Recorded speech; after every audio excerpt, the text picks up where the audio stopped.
master of my own destiny? I'm no philosopher. Biology is my realm, and from where I stand, there is clearly more than one of us at the helm.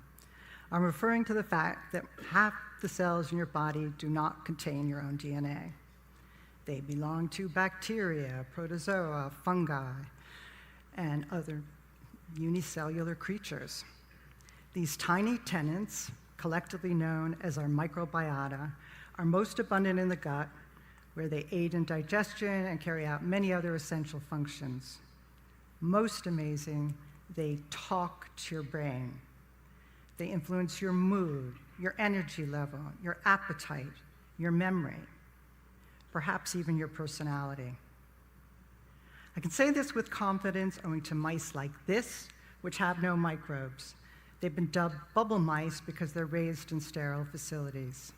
Contrast their behavior to that of a normal mouse, which is colonized at birth with microbes, and you'll notice striking differences. A normal mouse is a quick and eager learner. Show it a novel object, like a napkin ring, and it will circle and sniff it with great interest. Place it in a maze, and it's keen to explore new passages and remembers where it's been. A bubble mouse could not be more different. It lacks natural curiosity.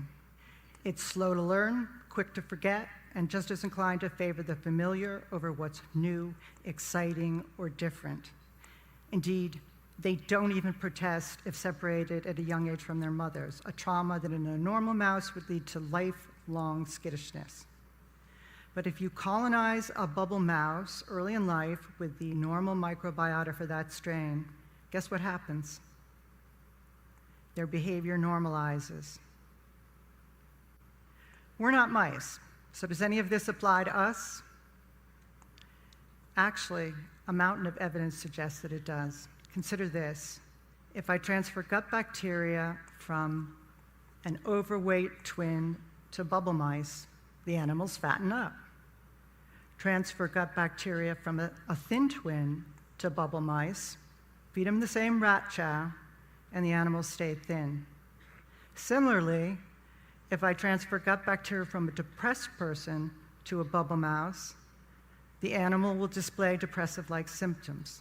For example, if placed in a water tank, it stops swimming sooner than a mouse that receives gut bacteria from a non-depressed person. That mouse will keep trying to escape. It's not so quick to give into despair. How in the world can gut bacteria influence how we feel and act? They have many techniques, actually, but here's one of their coolest.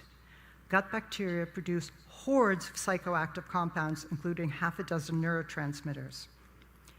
Put simply, gut bacteria can talk to the brain because we, meaning our microbes and human cells, all speak the same language.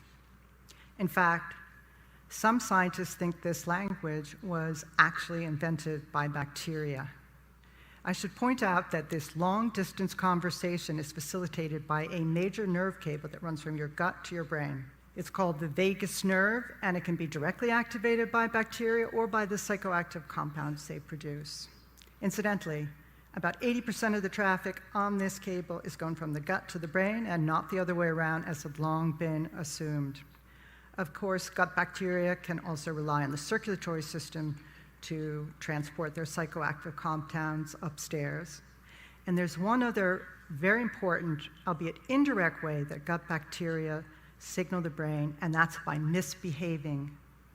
When aggressive bacteria invade the gut wall, immune cells rush to the scene.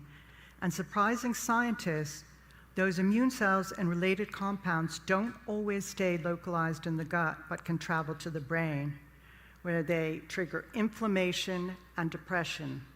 For reasons that are not well understood, inflammation and depression often go hand in hand. They're a destructive duo. Interestingly, a rapidly advancing treatment for mental disturbances is called vagus nerve stimulation, or VNS.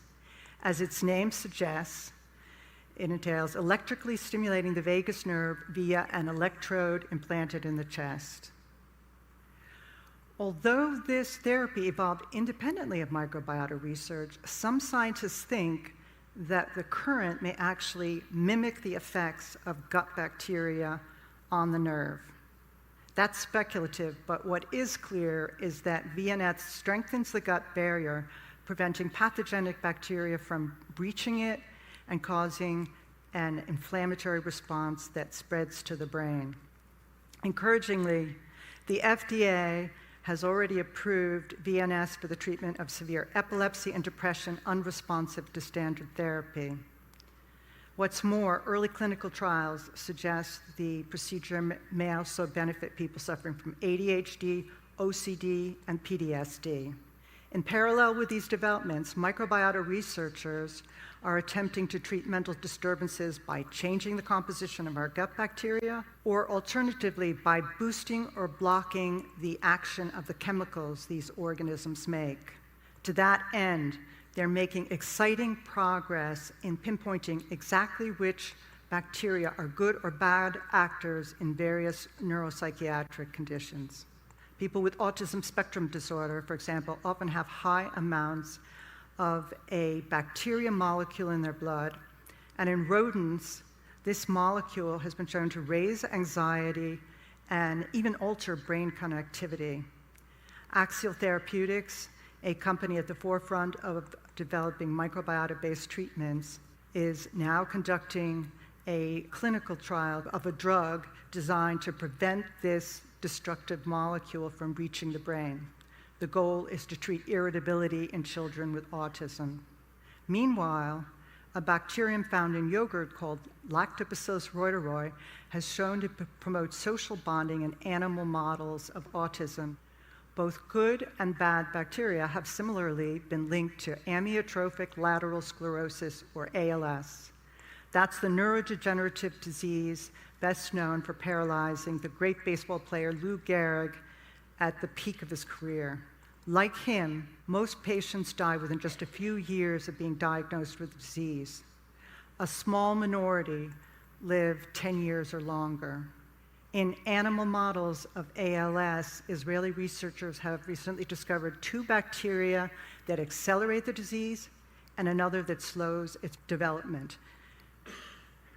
They suspect the benefits of the good bacteria are due to a vitamin that it produces called nicotinamide. Microbiota researchers are making even greater progress in unraveling the root causes of Parkinson's disease. If you know the actor Michael J. Fox, if you've seen many of his videos, you'll know its symptoms are shaking, stiffness, and an unsteady gait.